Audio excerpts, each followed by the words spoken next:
Good evening students. देखिए, हम भारत का भूगोल पढ़ रहे थे जिसमें हमारा पहला टॉपिक था भारत की भौगोलिक अवस्थिति, जिसमें से हमने एक टॉपिक क्लियर किया था कि भारत कौन से गोलार्ध में स्थित है। तो देखिए, उसका हमें अच्छे से समझ में आ गया था कि भारत उत्तरी पूर्वी गोलार्ध में स्थित है। तो देखिए, आज हम भारत का एक महत्वपूर्ण क्वेश्चन लेंगे, जैसे कि भारत का अक्षांशीय विस्तार क्या है। सिर्फ एक क्वेश्चन है और इसको हम अच्छे से समझेंगे। हमारा उद्देश्य होना चाहिए कि अच्छे से समझना, चाहे हम कम पढ़े लेकिन उसको अच्छे से समझे। तो देखिए, ये क्या है, संसार का नक्शा है। इस पे हम देख रहे हैं भारत की क्या स्थिति। देखो, भारत यहाँ पर स्थित है, तो इसका हमें पता चल चुका है कि भारत उत्तरी पूर्वी गोलार्ध में स्थित है। कौन से गोलार्ध में स्थित है? उत्तरी पूर्वी गोलार्ध में। मतलब भारत का अक्षांश विस्तार क्या है? बिल्कुल उत्तर में है, जो भी है जो।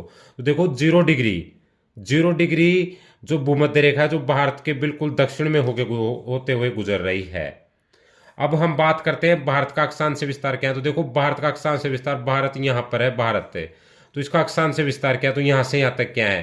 तो देखो, यहाँ पर है, ये थोड़ा नक्शा छोटा है तो हम बड़े के माध्यम से इसको समझेंगे। देखिए,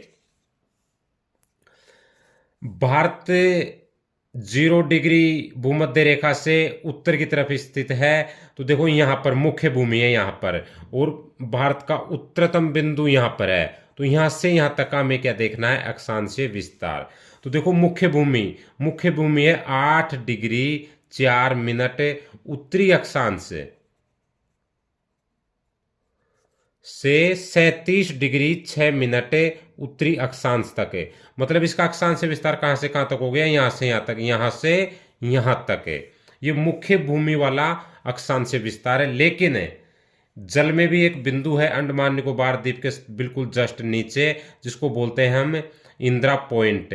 अगर इसका अक्षांश विस्तार लेते हैं जो बिल्कुल समुद्र के बीचों बीच में है, तो यह है 6 डिग्री 45 मिनट है।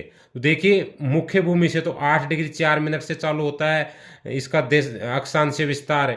और अगर बिल्कुल समुद्र के बीचों बीच से जो भारत की जो दक्षिणतम बिंदु है भारत का, वहां से लेते हैं तो वो है 6 डिग्री 45 मिनट है।